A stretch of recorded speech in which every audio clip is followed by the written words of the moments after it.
The grand chamber of the Galactic Council fell silent as the holographic display flickered to life. Hundreds of alien representatives from across the galaxy leaned forward in their seats, their eyes fixed on the scene unfolding before them. The massive room, usually filled with quiet discussions and diplomatic debates, now held its collective breath. HFY, the Centaurian representative, stood at the central podium. His blue-tinted skin reflected the light from the hologram as he gestured toward the display. "Honored members of the Council," he began, his translator converting his clicking speech into standard galactic common. "What you are about to witness will change our understanding of combat doctrine forever." The hologram showed a human vessel, small by Council standards, facing off against a Drachnid warship 3 times its size. The human ship, identified as U.S. Sentinel under Captain Lisa Morrison's command, maintained a steady position despite being heavily outgunned. "Observe," HFY continued, "how this human vessel, using what we previously dismissed as primitive kinetic weapons, is about to disable a top-tier Drachnid warship." The Council members watched as the scene unfolded. The Drachnid ship fired its energy weapons, brilliant beams of light stretching across space, but the Sentinel performed a series of quick, precise movements that seemed impossible for a ship its size. Its point defense systems, using simple metal projectiles, created a protective screen of shrapnel that scattered the energy beams. An elder Valaxian representative raised his tentacle. "This is impossible. Kinetic weapons cannot defend against focused energy beams." "Watch," HFY replied simply. The Sentinel suddenly released what appeared to be a cloud of small objects. The Drachnid ship's sensors, designed to track energy signatures and large vessels, failed to register the threat until it was too late. These objects, simple metal spheres with minimal guidance systems, surrounded the larger ship. Dr. Paul Wright, the human weapons specialist standing quietly behind HFY, stepped forward. "What you're seeing," he explained, "is our swarm defense system. Each sphere contains a small explosive charge and thousands of metal fragments. When detonated," he gestured to the hologram, the space around the Drachnid ship erupted in a synchronized series of explosions. Thousands of metal fragments peppered the energy shields, creating a web of impact points that overwhelmed the shield generators. The Drachnid ship's protective barrier collapsed under the assault of what the Council species had long considered obsolete technology. Gasps echoed through the chamber. A Meridian delegate stood up, her crystalline form catching the light. "But their targeting systems, how did they achieve such precision without quantum computers?" Dr. Wright smiled. "We use a combination of standard computers and human operators. Our systems are designed to work with human intuition, not replace it. The targeting solutions were calculated by our computers, but refined by human operators who could predict and adapt to the Drachnid evasive patterns." The hologram continued to play, showing the Sentinel launching a series of conventional missiles. Instead of trying to overwhelm the Drachnid point defenses directly, the missiles split apart mid-flight, releasing clouds of chaff and electronic warfare pods. The Drachnid ship's sensors were blinded, its automated defense systems confused by the mix of old and new technology. "The human approach," HFY explained, "combines technologies we considered outdated with modern innovations. They kept developing kinetic weapons, analog systems, and physical countermeasures even as they advanced into the space age. What we saw as technological stagnation was actually technological redundancy." The final sequence showed the Sentinel delivering the killing blow, a series of railgun shots that pierced the Drachnid ship's now exposed hull at precisely calculated points. The larger ship's systems shut down, its crew forced to evacuate as atmosphere vented from the precision hits. Captain Morrison's voice played over the hologram. "Sentinel to command. Hostile vessel neutralized. No casualties on either side. Ready to receive boarding teams for survivor retrieval." The Council chamber erupted in discussion. 3 months earlier, deep in the outer rim of human space, Captain Lisa Morrison stood on the bridge of the U.S. Sentinel, her hands clasped behind her back as she studied the tactical display. Red dots blinked across the screen. 3 Drachnid warships approaching the human colony on New Eden.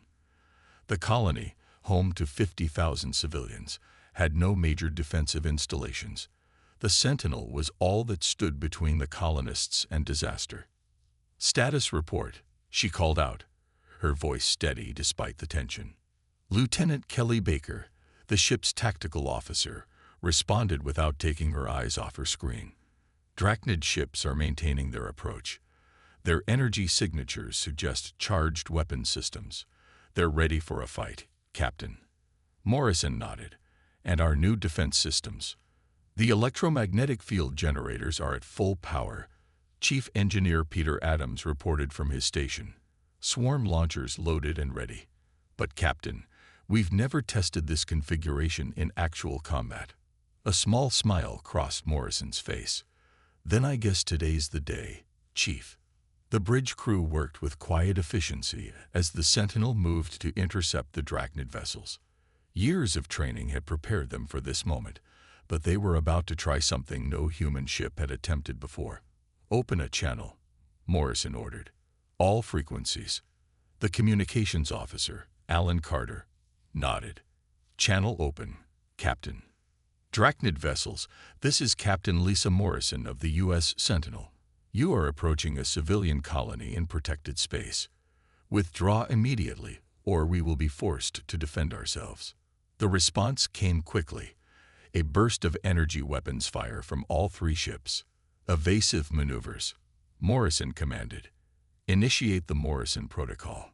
The Sentinel's engines flared as it executed a series of precise movements. Instead of attempting to dodge the incoming fire completely, the ship released a cloud of magnetically charged particles from its bow.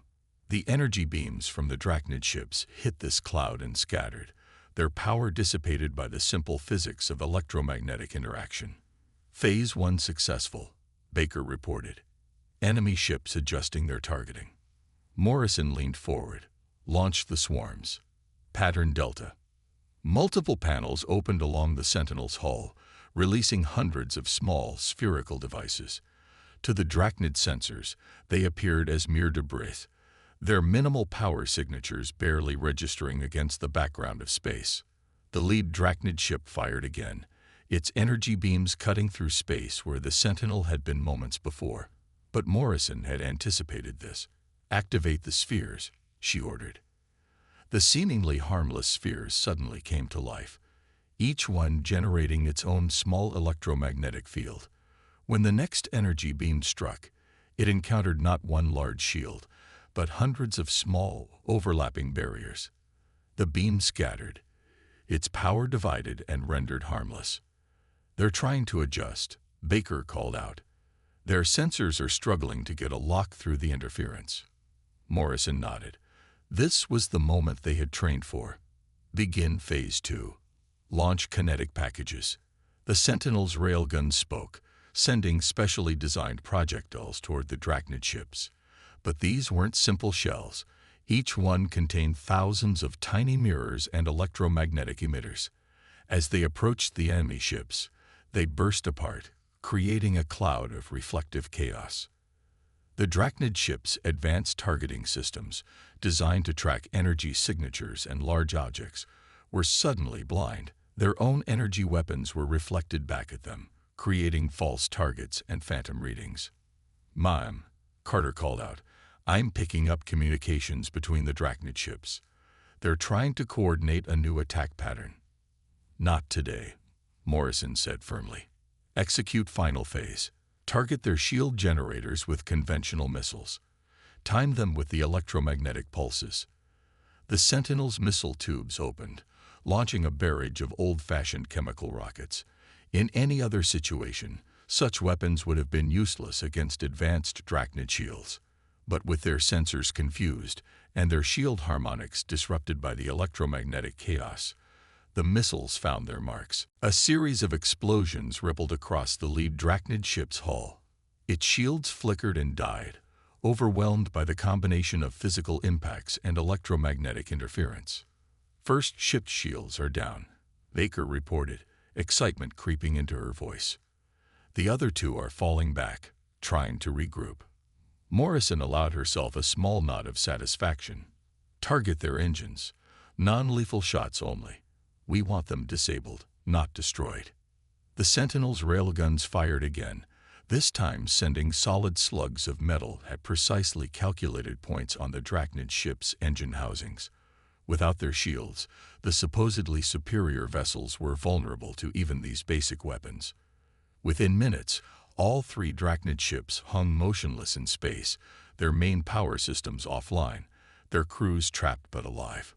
"Send the message," Morrison ordered. "Tell them we're prepared to offer assistance and medical aid if they surrender." The bridge fell silent as they waited for a response. Finally, Carter spoke up. "Message from the lead ship, Captain. They're surrendering." A cheer went up from the bridge crew, quickly silenced by Morrison's raised hand. "Begin rescue operations, and get me a secure line to command. They'll want to know about this." Hours later, as human rescue ships arrived to help with the Drachnid survivors, Morrison sat in her ready room, finishing her report. What would later be known as the Morrison Maneuver had proven that humans could stand against allegedly superior forces by combining simple physics with innovative thinking. The door chimed, and Chief Adams entered. "Captain, you should see this. We've analyzed the data from the battle. The electromagnetic field combinations we used. They worked better than our simulations predicted, and the Drachnid ship's computers were completely overwhelmed by our low-tech approach." Morrison smiled. "Sometimes the old ways are the best ways, Chief. We just have to remember not to abandon them when something new comes along." "The Drachnid captain wants to speak with you," Adams added. "Says he's never seen anything like what we did today. Tell him I'll be there shortly." Morrison stood, straightening her uniform. "And Chief, good work today. The whole crew performed admirably." As she walked through the corridors of her ship, Morrison thought about the battle's implications. The Drachnids, like many advanced species, had focused so heavily on energy weapons and shields that they'd forgotten the basic principles of physics. Sometimes the simplest solutions were the most effective. The Morrison Maneuver would soon become standard doctrine in the human fleet, proving that innovation didn't always mean abandoning the past. It was about building upon it, combining the old with the new in ways that no one else had considered. As she approached the medical bay where the Drachnid captain waited, Morrison allowed herself a moment of pride. Today, humanity had proven itself on the galactic stage, not through overwhelming force or superior technology, but through creativity, adaptability, and the willingness to embrace all tools at their disposal. The future of human space combat had changed forever, and the galaxy would never be the same. The observation deck of the U.S. Sentinel buzzed with activity as Dr. Paul Wright led a group of alien engineers through the ship's systems. The successful defense of New Eden had prompted the Galactic Council to send their best technical minds to study human military technology. Kexti, a tall, insectoid alien with gleaming compound eyes, stopped at a display showing the ship's armor systems. "This cannot be correct," he clicked, his translator converting his surprise into words. "Your armor. It repairs itself." Susan Martinez, the ship's chief engineer, stepped forward with a proud smile. "That's right. We call it regenerative armor. Watch this." She pressed a few buttons on the display, bringing up the simulation. When our armor takes damage, it doesn't just sit there broken. The layers react to damage by flowing into the gaps. The alien engineers crowded around the screen, watching as the simulated armor took a direct hit, then seemed to heal itself like living skin. "But how?" Kexti asked, his antennae twitching in confusion. "The energy requirements must be enormous." Martinez shook her head. "That's the beauty of it. It's not powered. The armor plates contain thousands of tiny capsules filled with repair material. When damage breaks the capsules, the material flows out and hardens on contact with space. Simple chemistry and physics." Dr. Wright added, "We got the idea from human blood. When you get a cut, your blood clots to seal the wound. We just adapted that concept for spacecraft armor. The tour moved to the weapons control room, where Lieutenant Kelly Baker demonstrated the ship's targeting systems. Most alien ships rely purely on computer targeting, she explained.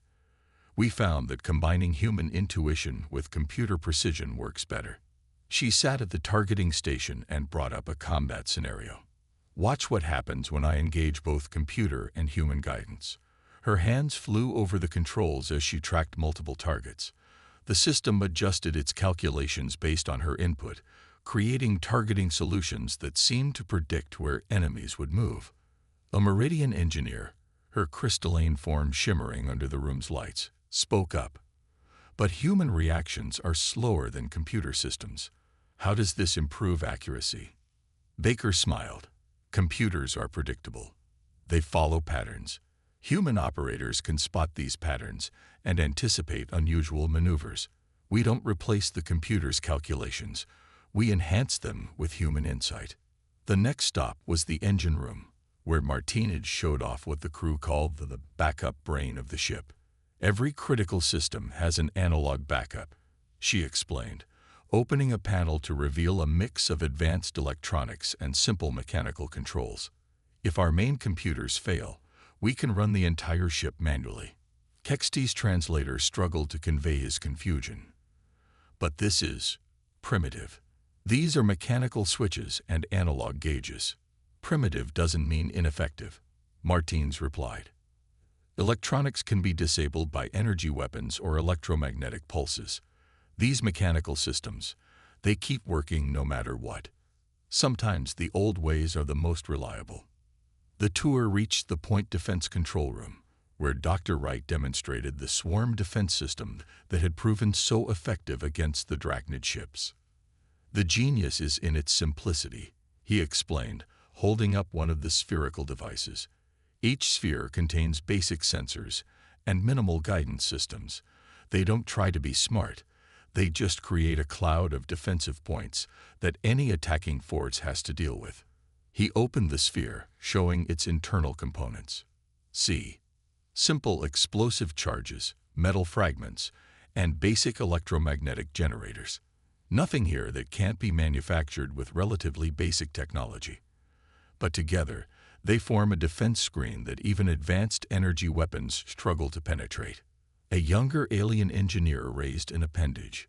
But surely advanced shields would be more effective. Martinez laughed. Shields can fail with one lucky hit to the generator. Our defense works because it's spread out. There's no single point of failure.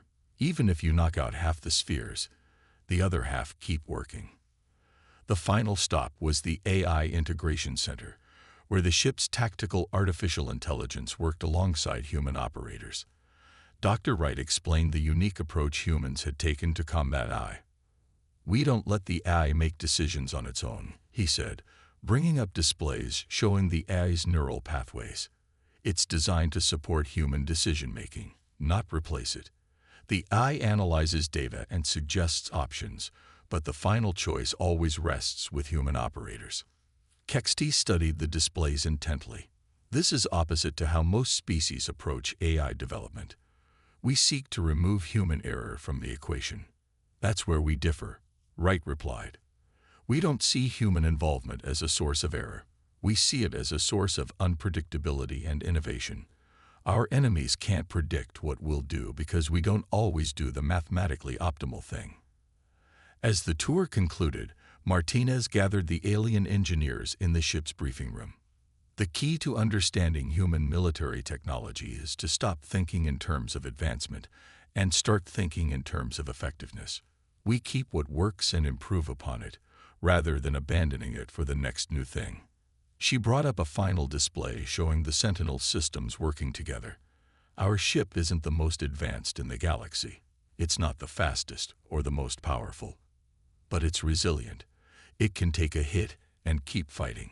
It can lose systems and keep operating. That's the human way. We plan for things to go wrong, and we make sure we can keep going when they do. The alien engineers spent hours writing notes and asking questions. They had come expecting to find sophisticated technology that they could easily understand and categorize. Instead, they found something more puzzling, an approach to combat technology that emphasized reliability and redundancy over pure advancement. As they prepared to leave, Kexty approached Dr. Wright one final time. "I think I understand now," he said. "Your technology isn't primitive at all. It's pragmatic. You keep the best of the old while embracing the new. We have much to learn from this approach." Wright nodded. "That's humanity in a nutshell. We're not interested in having the most advanced technology. We're interested in having technology that works when we need it, no matter what." The alien engineers left the Sentinel with a new understanding of human military capability. It wasn't just about the technology. It was about the philosophy behind it.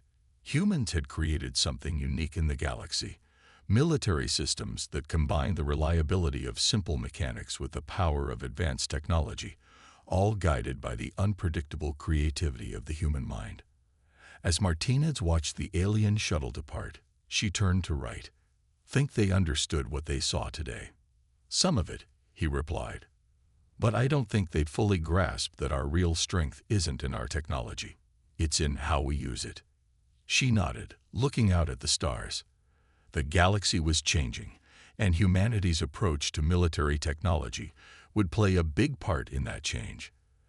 The age of pure technological advancement was giving way to something new, an age where the clever use of simple solutions could overcome even the most advanced systems. The space around Proxima Centauri lit up with weapons fire as Admiral John Carter watched from the bridge of his flagship. 15 human ships faced off against a Drachnid assault fleet 3 times their size. Behind the human defense line lay the colony of New Hope, home to over 1 million civilians. "Status report," Carter called out, his voice firm and steady. Lieutenant Mary Thompson, his tactical officer, responded quickly.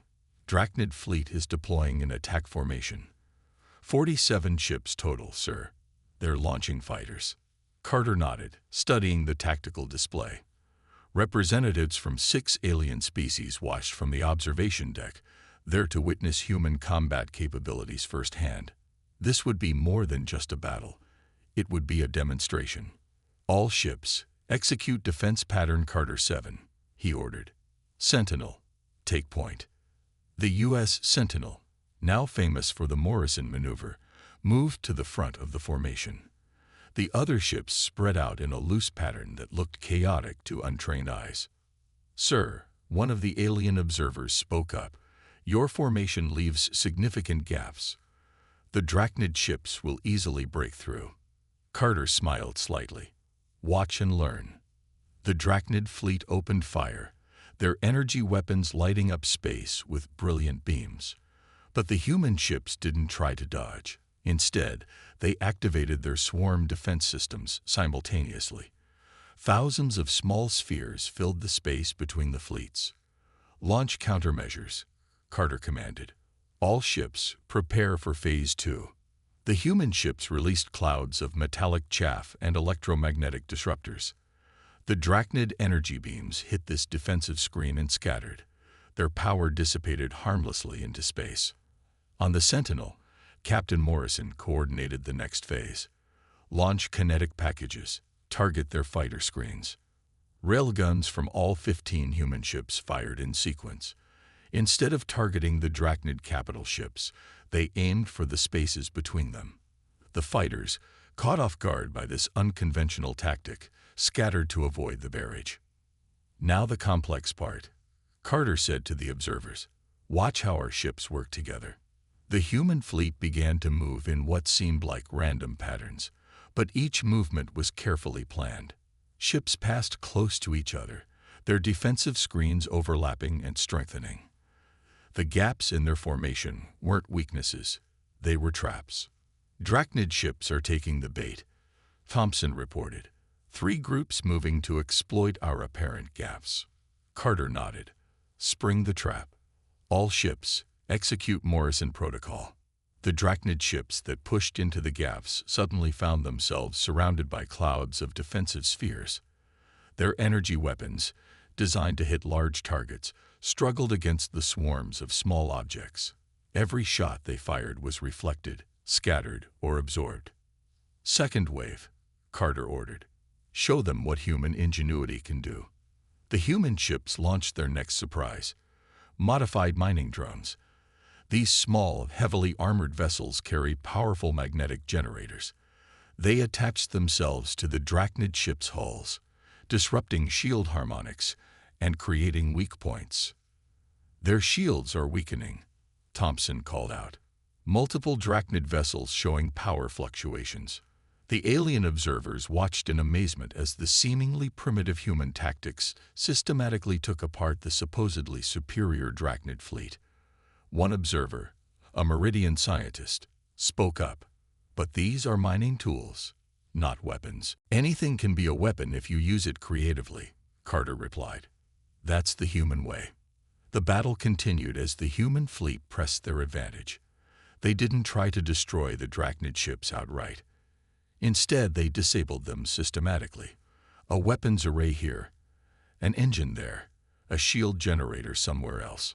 "Sir," Thompson reported, "the Drachnid flagship is launching some kind of new weapon.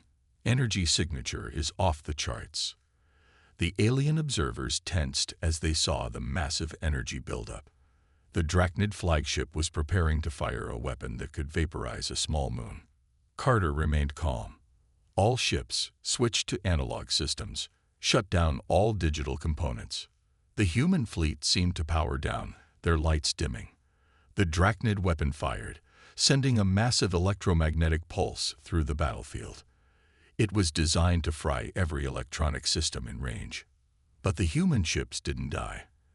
Their analog backup systems kept them running, mechanical controls taking over from computer systems. In the crucial moments while the Drachnid ships reset their systems after the pulse, the human fleet struck. "All ships, fire main guns, disable their central power cores," Carter ordered. 15 railguns fired simultaneously, their solid metal projectiles moving at incredible speeds. The Drachnid ships, their shields still rebooting after their own weapons pulse, couldn't defend themselves. One by one, their power cores shut down to prevent catastrophic overload. "Drachnid fleet is standing down," Thompson announced. "They're signaling surrender." The alien observers stood in stunned silence. They had just watched a smaller force of supposedly inferior ships defeat one of the most powerful fleets in known space, and they had done it without destroying a single enemy vessel. "This is why we keep our old technology," Carter explained to them. "Energy weapons can be deflected. Shields can be disrupted. But simple physics, that always works." As human rescue ships moved in to assist the disabled Drachnid vessels, Carter turned to his tactical officer. "Send word to command. The Proxima defense line held, and make sure our observers have all the data they need." The battle would become known as the turning point, the moment when the galaxy realized that humanity's approach to military technology wasn't primitive, it was revolutionary. By combining simple physics with advanced technology, by maintaining old systems alongside new ones, and by emphasizing disable over destroy, humans had changed the face of space combat forever. The alien observers spent hours analyzing the battle data. They saw how each human ship could operate independently, but worked better as part of the whole. They noted how human crews adapted quickly to changing situations, using their technology in ways its designers hadn't anticipated. The most remarkable thing, one observer noted, isn't the technology itself. It's how they use it. Every tool, every tactic serves a purpose. Nothing is wasted. As the cleanup began, Carter stood at his viewport watching the rescue operations. Humanity had proven itself not just through victory, but through how they achieved it. They had faced a superior force, and one without resorting to wholesale destruction. The message was clear. Humanity didn't need the most advanced technology to be effective. They just needed to use what they had in smart, creative ways. The galaxy would never look at primitive human technology the same way again. The main chamber of the Galactic Council had never been so full. Representatives from over 200 species packed the huge room, all eager to witness this historic moment. At the center podium stood Captain Lisa Morrison of the U.S. Sentinel, Dr. Paul Wright, and Admiral John Carter, waiting to address the council. High Chancellor Vexna, an ancient being with silvery skin and wise eyes, called the session to order. Today, the Chancellor's voice echoed through the chamber. We recognize a turning point in galactic military history. The massive screens around the chamber displayed scenes from recent events. The Morrison Maneuver, the defense of New Eden, and the Battle of Proxima Centauri, each showing human ingenuity in combat. 3 months ago, Vexna continued, many in this chamber dismissed human military technology as primitive. Today, we gather to learn from it. Captain Morrison stepped forward first. The hero of New Eden looked small compared to many alien representatives, but her presence commanded attention. Honored council members, she began, humans don't believe in throwing away old ideas, just because new ones come along. We build upon what works. When we developed energy weapons, we kept our kinetic weapons too. When we created eye-targeting systems, we made sure human operators could still aim manually. She pressed a button, and the screen showed the Sentinel's battle footage. We succeeded not because our technology was better, but because we used all our tools together. New and old, digital and mechanical, working as one. The Drachnid war chief, Krell, rose from his seat. His scales shimmered with respect colors as he spoke. My fleet was defeated at Proxima Centauri. But more importantly, we were defeated without destruction. The humans disabled our ships while protecting our crews. This is not just technological achievement. It is ethical advancement. Dr. Wright took the podium next. Behind him, screens showed detailed images of human defensive systems. We've prepared comprehensive reports on our military technology, he said, not because we want others to copy it, but because we believe sharing knowledge makes us all stronger. He gestured to the various alien engineers who had toured the Sentinel. Your experts have already seen how we combine simple physics with advanced technology. Now we propose something new, joint development programs. Let's work together to create defense systems that use the best of all our ideas. The chamber buzzed with excited discussion. This was unprecedented. A species offering to share military technology so openly. Admiral Carter stepped forward last. We also propose creating a joint training program. Human crews working alongside alien crews, learning from each other. Our tactics and technology working together with yours. The High Chancellor raised a hand for silence. These proposals are significant. But first, I have a question. Vexna turned to Morrison. Captain, your ship's success came from using what others considered outdated technology. Why did humans keep developing these primitive systems? Morrison smiled. Because we learned from our history that progress isn't always a straight line. Sometimes the old ways work best.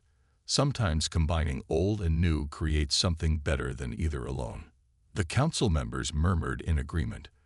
The Meridian representative stood, her crystalline form catching the light. I move to establish the Joint Military Development Initiative, with humans taking a leading role. Seconded, called out Axilak, the Centaurian who had first presented human capabilities to the Council. The vote was unanimous. For the first time in galactic history, a comprehensive military technology sharing program would be established. As the Council session continued, smaller groups formed to discuss specific aspects of human military technology. The Drachnids were particularly interested in the regenerative armor system. The Meridians wanted to study human targeting computers that incorporated human intuition. The Centaurians were fascinated by the analog backup systems. In a quiet moment, Morrison found herself standing with Dr. Wright and Admiral Carter, watching the excited discussions. "Did you ever think it would turn out like this?" she asked. Carter shook his head.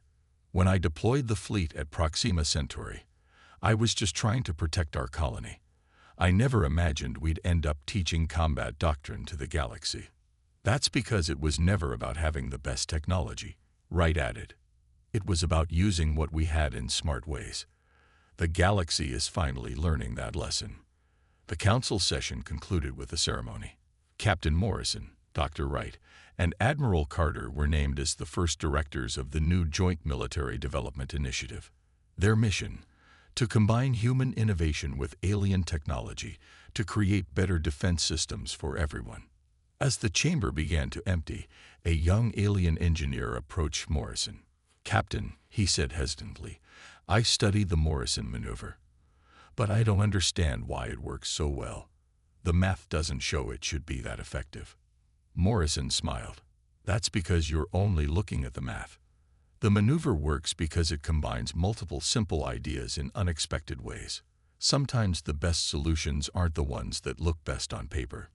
The engineer nodded slowly, beginning to understand. Like many in the galaxy, he was learning that human military technology wasn't about having the most advanced systems. It was about having systems that worked, no matter what. In the days that followed, ships from dozens of species arrived at Earth for the first joint training exercises. Human crews taught alien crews about redundancy and backup systems. Alien engineers shared their advanced technology with human scientists. Together, they began creating something new, a combination of different approaches that made everyone stronger. The galaxy had changed. The species that had once looked down on primitive human technology now sought to learn from it. The humans who had once worried about competing with advanced alien weapons now shared their knowledge freely. High Chancellor Vexna summed it up best in the final moments of the council session. "Today marks the beginning of a new era, one where we recognize that true advancement doesn't mean abandoning the old for the new. The humans have taught us that progress means building upon what works, combining different ideas, and always remembering that the simplest solution is often the best." As the sun set on this historic day, the U.S. Sentinel sat in orbit around Earth, its crew preparing to train the first group of alien officers in human combat techniques. The ship that had started it all would now help shape the future of galactic military technology. The age of human isolation was over. The age of cooperation had begun, and the galaxy would be stronger for it.